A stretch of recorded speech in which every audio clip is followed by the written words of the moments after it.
Salut, c'est Audrey Derneville, directrice artistique et artiste, et je suis sur le Vrai Mag avec Mamo Hits.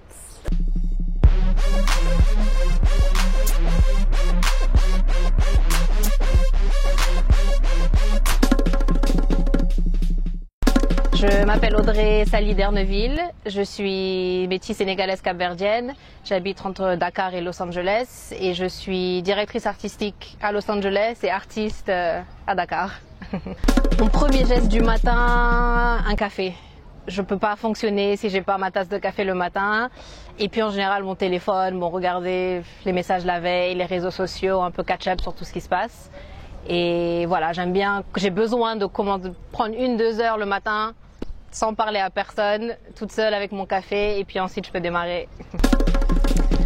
Mes influences artistiques, cette question est un peu difficile pour moi parce que déjà je viens d'un background en design graphique, donc je suis très influencée par les Andy Warhol, le pop art.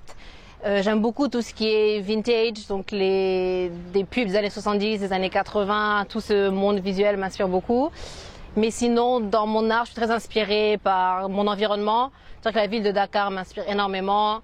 Les couleurs, les tissus, les habits, les peintures au mur, les barbershops, tout ça. Vraiment mon environnement, les gens qui m'entourent, je trouve m'inspire surtout. Mais sinon, en tant qu'artiste, oui, Andy Warhol,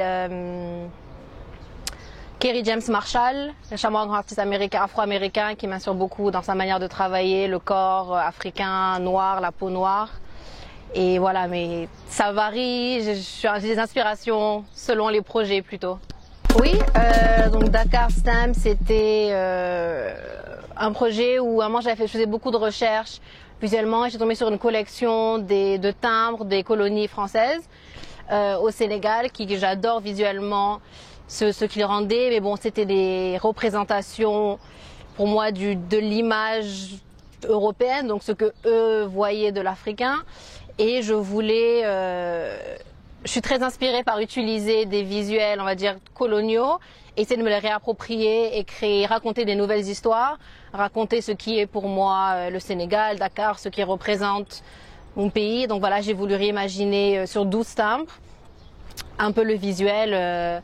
Ce qui m'inspire de Dakar, donc les taxis, les cars rapides, des choses qui je trouve sont peut-être pas représentées dans ce monde-là à haute échelle, mais qui pour moi représentent vraiment ce qu'est la culture sénégalaise.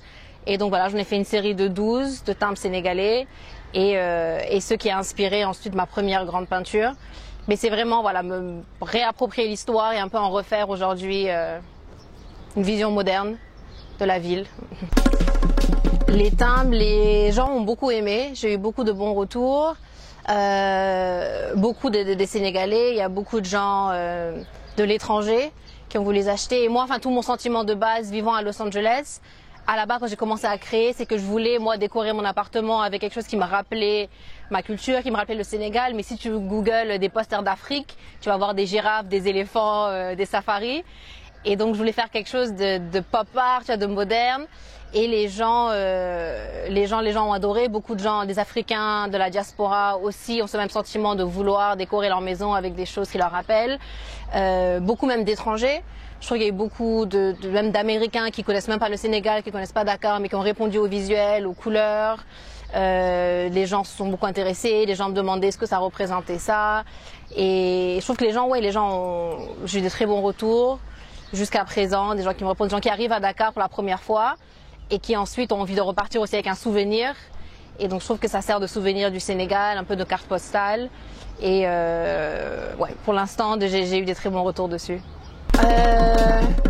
En vrai, je trouve que je découvre encore beaucoup la culture artistique au Sénégal, sachant que j'ai fait mes études entre Paris et Los Angeles. Et que je rentre dans le monde de l'art encore un petit peu. Mais pour moi, je trouve que le monde artistique sénégalais est très authentique.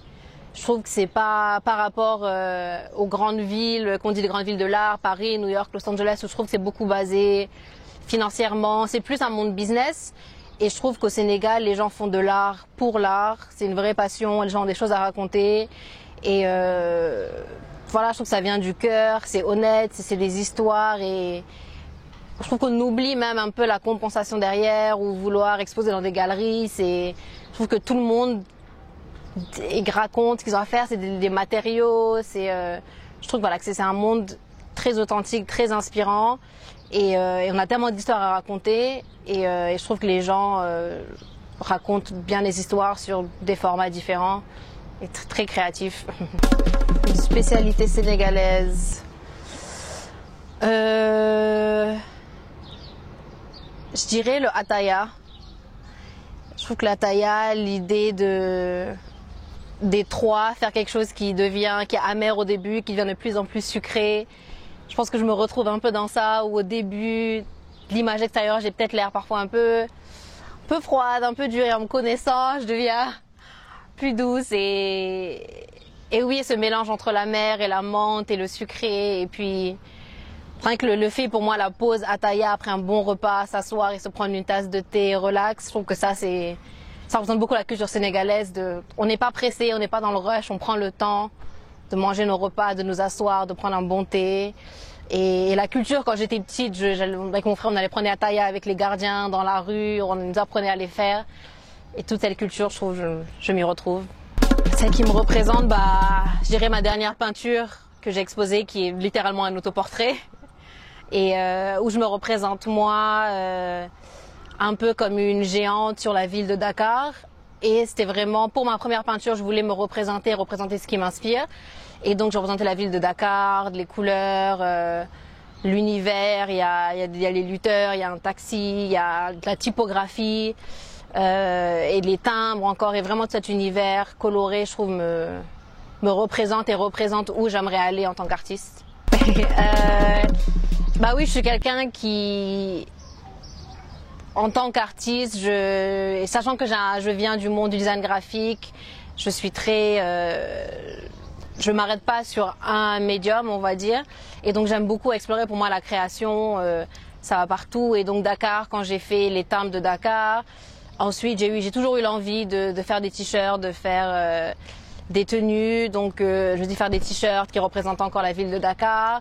Je trouve que quand j'ai des idées, j'aime pas me limiter à quelque chose, et donc j'aime toujours explorer plusieurs choses. J'aimerais faire des chaussures, faire des pantalons, je trouve qu'il y a tellement de choses à faire dans ce monde que j'aimerais ouvrir mon art à toutes les plateformes.